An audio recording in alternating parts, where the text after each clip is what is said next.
सैया के सिर रखकर दान देवे।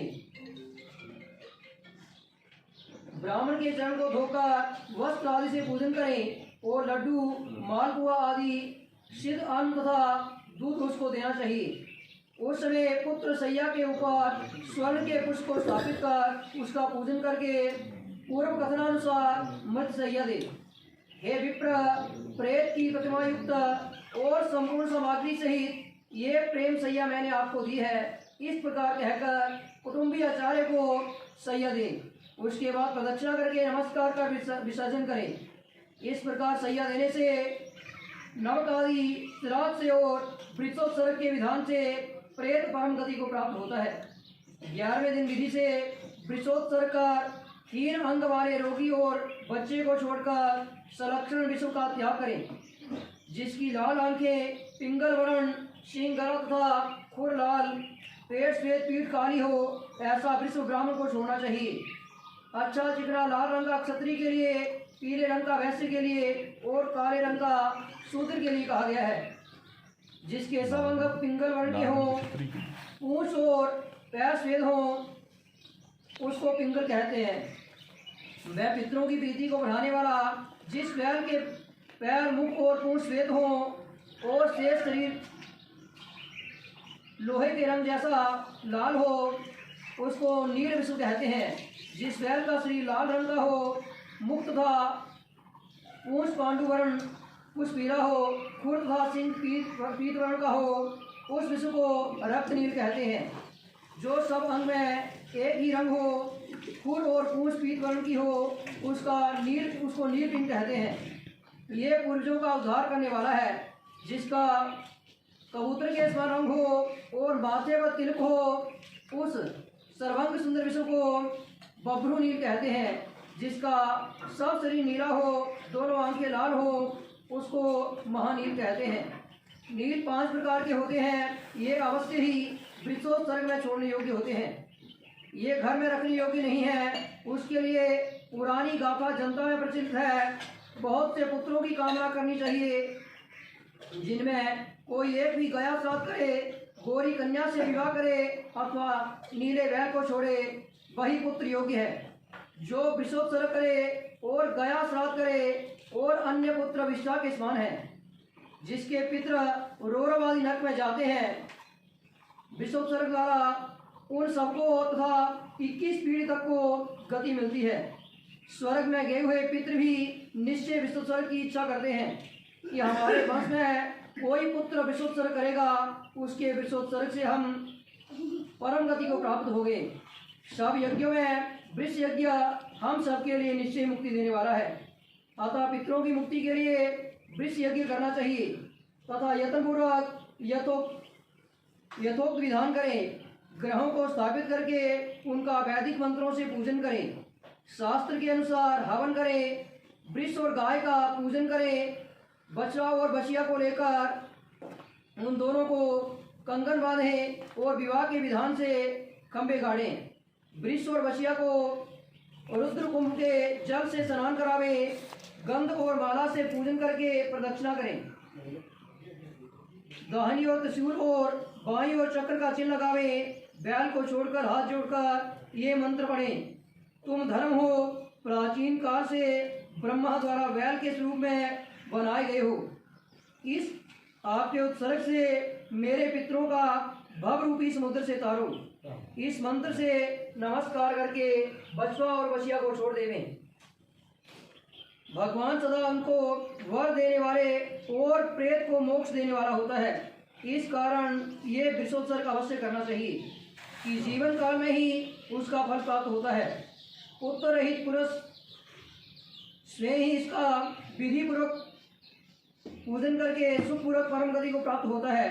कार्तिक आदि शुभ महीनों में, सूर्य के उत्तरायण में, शुक्ल पक्ष अथवा कृष्ण पक्ष में तथा द्वादशी आदि तिथियों में, सूर्य चंद्र के ग्रहण में, दोनों विषुवत मेष और तुला संक्रांति में वृषोत्सर्ग करें।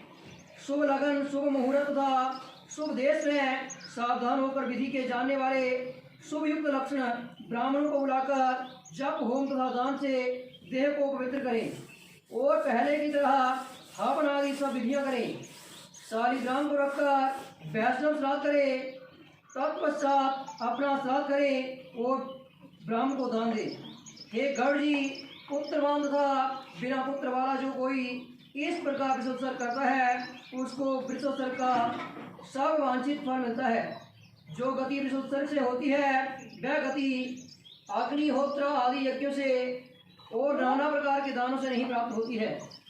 बालक अवस्था में, कुमार अवस्था में, किशोर अवस्था में, युवा में तथा बुढ़ापे में किए हुए सभी पाप वृषोत्सर्ग से दूर हो जाते हैं, इसमें संदेह नहीं है। मित्रद्रोही, कृतघ्न, मदिरापान करने वाला, गुरु पत्नी में गमन करने वाला, ब्रह्म हत्या का पापी और स्वर्ण चुराने वाला, ये सब वृषोत्सर्ग से मुक्त हो जाते हैं। इसलिए सब प्रकार के वृषोत्सर्ग करें। हे गढ़ जी, तीनों लोकों में वृषोत्सर्ग के समान अन्य पुण्य नहीं है। पति पुत्र वाली स्त्री जो दोनों से पहले मर जाए तो उसके लिए वृषोत्सर्ग ना करें, किंतु दूध देती हुई गौ का दान करें। जो निर्दयी घूंसों अथवा लाठियों से बैल को मारते हैं वे मनुष्य यम की यातना भोगते हैं। इस प्रकार वृषोत्सर्ग करके षोडश श्राद्ध सपिंडी करने से पहले करें, उसे मैं तुमसे कहता हूँ। मृतक स्थान, द्वार आदि हमारा चिता मृतक के हाथ पर अस्थि के संचयन में और 10 दिन के 10 से 16 पिंड देवे। मैंने जो तुमसे ये षोडश श्राद्ध पहले कहा वह मलिन षोडशी है और दूसरा षोडश श्राद्ध मध्य में तुमसे कहता हूँ। पहला पिंड विष्णु के निमित्त, दूसरा पिंड शिव के निमित्त, तीसरा पिंड सपरिवार यम के लिए, चौथा सोमराज के लिए, पांचवा हव्य विवाह के लिए, छठा काव्य विवाह के लिए, सातवां काल के लिए पिंडदान करें, आठवां रुद्र के लिए और नवां पुरुष के लिए, 10वां प्रेत के लिए, 11वां विष्णु के लिए, 12वां ब्रह्मा के लिए, 13वां विष्णु के लिए, 14वां शिव के लिए और 15वां यम के लिए पिंडदान करें। हे गढ़ जी, 16वां पिंड तत्पुरुष के लिए दान करें। तत्व के जानने वाले पुरुष इसको मध्य षोडशी कहते हैं। 12 महीनों में 12 पिंड पाक्षिक, त्रिपाक्षिक और न्यून मास अधिक पिंड तथा आवधिक पिंड का दान करें। हे गढ़ जी, खीर को पकाकर 11वें दिन का श्राद्ध करें। ये 40 और 8 48 प्रेतत्व के नाशक श्राद्ध जिसके लिए विधि पूर्वक होते हैं वह पितरों की पंक्ति में गिना जाता है। पितरों की पंक्ति में प्रवेश करने के लिए उपयुक्त षोडश श्राद्ध करावे। इन श्राद्धों से हीन स्थिर प्रेत होते हैं। ये 3 षोडशी जब तक नहीं दी जाती है तब तक अपना और दूसरों का दिया हुआ भोजन आदि भी नहीं प्राप्त होता है। इसलिए पुत्र विधि पूर्वक तीनों षोडश श्राद्ध करें और पति के लिए जो पत्नी उपयुक्त षोडश श्राद्ध करती है तो उसका अनंत कल्याण होता है। जो स्त्री मरे हुए पति का और दैहिक कर्म करती है और पाक्षिक श्राद्ध करती है वह भगवान विष्णु द्वारा सती कही जाती है। वह पतिव्रता के उपकार के लिए जाती है। उसका जीना सफल है। जो मरे हुए अपने स्वामी का स्मरण करती हुई जीवन बिता देती है, यदि कोई प्रमाद से आग या जल से मर जाता है उसका और दैहिक संस्कार आदि श्राद्ध आदि सब प्रमुख कर्म विधि पूर्वक करें। प्रमाद से या इच्छा से अथवा सांप से जो मनुष्य मरता है उसके लिए दोनों पक्षों में पंचमी तथा नाग का पूजन करें। पृथ्वी पर सर्प के शरीर की आकृति आटे की बनावे। श्वेत और सुगंधित फूलों से तथा चंदन से पूजन करें। धूप दीप तंडुल से तथा चंदन से पूजन करना चाहिए। धूप दीप देकर तंडुल और तिलों को छोड़कर कच्चा पिसा हुआ नैवेद्य और दूध से निवेदन करें। शक्ति के अनुसार गौ और स्वर्ण का नाग ब्राह्मण को दान करें। तत्पश्चात हाथ जोड़कर नागराज प्रसन्न होवे ऐसा कहें। इस प्रकार वे स्वर्ग पाते हैं और सब पाप से छूट जाते हैं। इस प्रकार सब क्रिया करके अंत में तथा जल सहित घट का दान वर्ष पर्यंत करें अथवा अर्घ्य समेत क्रम से पिंडदान दें और सूतक के बीत जाने पर सैयद पद दान करें। श्री गढ़ महात्म्य 12 अध्याय विष्णु देवताभ्यो अर्पणम मस्तु नमः। इतने नारायण बलिदा भी दान देते हैं। श्री बोले जे शास्त्र घातना आकार में त्यू एक्सीडेंट वगैरह जी अभियंता हार्ट अटैक आ जाता अति बंदी नारायण बलि कराना चाहिए। 16 प्रति बोलते हैं, मध्य सोर्सी, मध्यम सोर्सी ज़्यादा तेरा वर्ण 16 मिनट ज़्यादा मध्य सोर्सी में जरूर पढ़ाना चाहिए मिलता। आजकल तो कह रहे इसी बुला देंगे जो हम कर्म करते ना, इसी बुला देंगे। अब श्री प्रयोजन सपिंडन आदि सर्वकर्म वर्णन। गर्ग जी ने पूछा, हे भगवान, सपिंडन की विधि और सूतक का निर्णय कहिए। श्री भगवान ने उत्तर दिया, हे गर्ग जी, सपिंडन आदि संपूर्ण क्रिया मैं तुमसे कहता हूँ। जिस क्रिया करने से प्राणी प्रेत का नाम छोड़कर पितृगण में निवास करते हैं, जिनका पिंड पितामह शिवादिक से नहीं मिलता, उनको पुत्र द्वारा दिए हुए अनेक प्रकार के दान ही मिलते हैं। पुत्र सदा अशुद्ध रहता है, कभी भी शुद्ध नहीं होता है, क्योंकि बिना सपिंडी किए सूतक नहीं ले सकता। इसलिए पुत्र को सूतक के अंत में सपिंडन करना चाहिए। सबका यथोचित सूतकंत मैं तुमसे कहता हूँ। ब्राह्मण 10 दिन में, क्षत्रिय 11 दिन में, 12 दिन में, वैश्य 15 दिन में और शूद्र 1 महीने में शुद्ध होता है। सपिंडन के लोग 10 दिन में प्रेत के सूतक से शुद्ध होते हैं। शकुल्य के लोग 3 रात्रि में शुद्ध होते हैं और गोत्र स्नान मात्र से शुद्ध होते हैं। चौथी पीढ़ी में 10 रात्रि तक सूतक रहता है, 5वीं पीढ़ी में 6 रात्रि तक, 6ठी पीढ़ी में 4 दिन तक और 7वीं पीढ़ी में 3 दिन सूतक रहता है।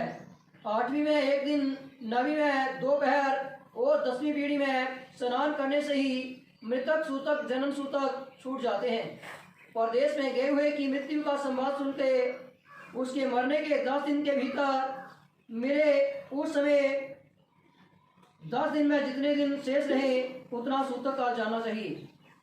10 दिन के बीत जाने पर वर्ष से पहले यदि मृत्यु का संवाद मिले तब 3 रात्रि पर्यंत सूतक जानिए, और 1 वर्ष के बाद मृत्यु समाचार मिलने पर स्नान मात्र से शुद्ध होता है।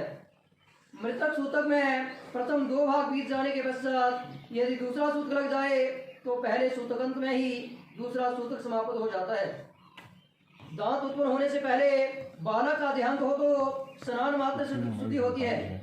मुंडन पर्यंत यदि बालक स्वर्गत हो जाए तो 1 रात और यज्ञोपवीत होने पर यदि बालक मृत हो जाए तो 3 रात्रि पर्यंत। इसके उपरांत की मृत्यु पर 10 रात्रि में शुद्धि होती है। जन्म से लगातार मुंडन पर्यंत जो कन्या मर जाए तो सब वर्णों में सदा सद्य सोच अर्थात स्नान मात्र से शुद्धि होती है। इसके पश्चात विवाह निमित्त भागदान पर्यंत 1 ही दिन का सूतक लगता है।